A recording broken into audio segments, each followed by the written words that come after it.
Neste capítulo, enfatizaremos os conceitos de aprendizagem dentro das abordagens associacionistas e construtivistas e descreveremos algumas implicações que essas duas grandes abordagens teóricas têm sobre o processo de ensino e aprendizagem.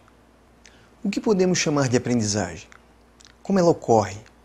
Quais são as condições que podem garantir que a aprendizagem ocorra? Como avaliá-la? Por que aprender algumas coisas é tão fácil e outras tão complicadas? Por que as pessoas diferem na capacidade de aprender? Todas essas questões estão na pauta da psicologia da aprendizagem, parte da psicologia que está interessada em como as pessoas aprendem. É um dos temas de pesquisa mais antigos desta ciência e é partilhado com outras como a pedagogia, a filosofia, as ciências da computação, por exemplo.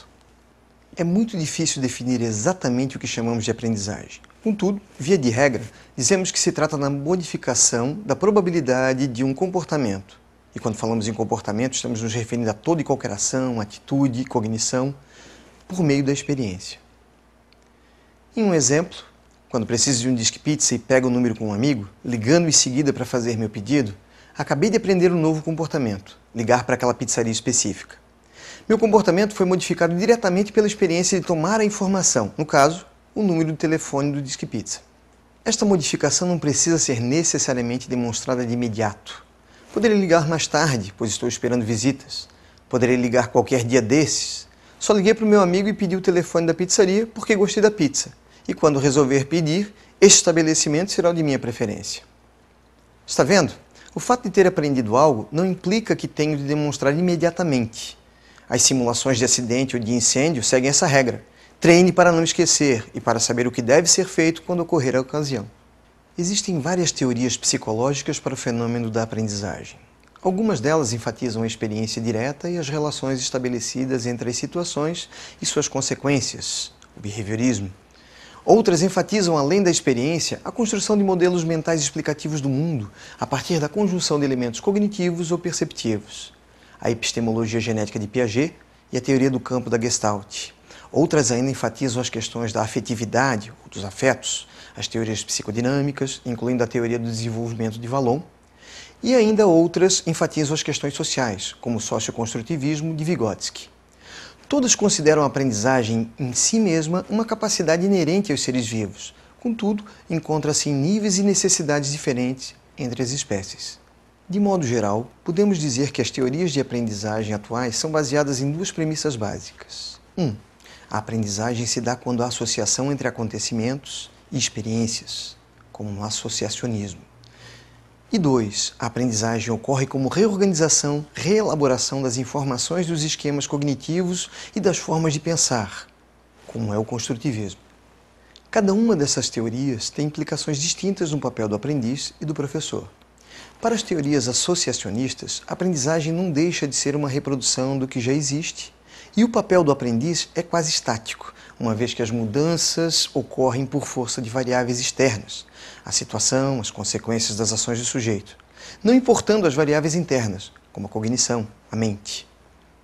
Nesse modelo de aprendizagem, o feedback e o reforçamento, a apresentação de consequências positivas à resposta a ser dada, para o indivíduo deve ser imediatos, para que a associação com a resposta correta seja rapidamente aprendida. A aprendizagem é, então, baseada no professor, que controla as variáveis da relação que será estabelecida entre aprendiz e ambiente. Já no modelo construtivista, as mudanças não ocorrem apenas na forma como o indivíduo executa algo. O processo de aprendizagem sempre gera alteração nas estruturas mentais, os esquemas cognitivos. Logo, não necessariamente algo foi anexado, associado.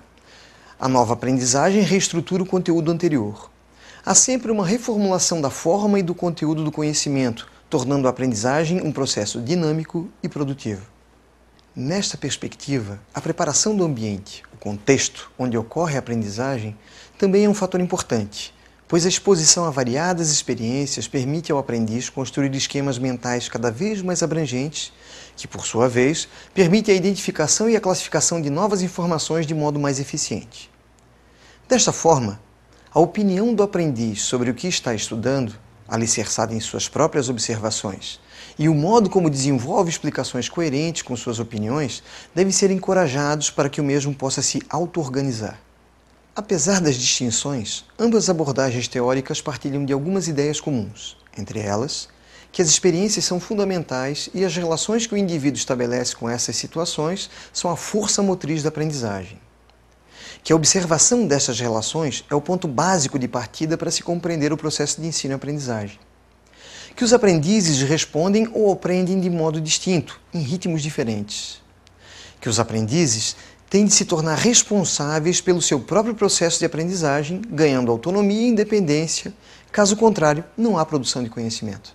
Ao que parece, os objetivos de cada abordagem, associacionista ou construtivista, parecem se referir a aprendizagens distintas, de condutas e aptidões, condicionamentos, ou de conhecimento, no sentido epistemológico, de como se produz o conhecimento em si. Em situações distintas, somos requisitados a dar respostas condicionadas ou a construir novas estratégias de resolução de problemas. Ambas, então, são aprendizagens importantes dentro de seus devidos contextos. Podemos afirmar, deste modo, que a melhor organização de instrução é aquela que atende aos objetivos de aprendizagem, devendo ser levada em conta se a proposta requer métodos associacionistas, reflexivos ou ambos.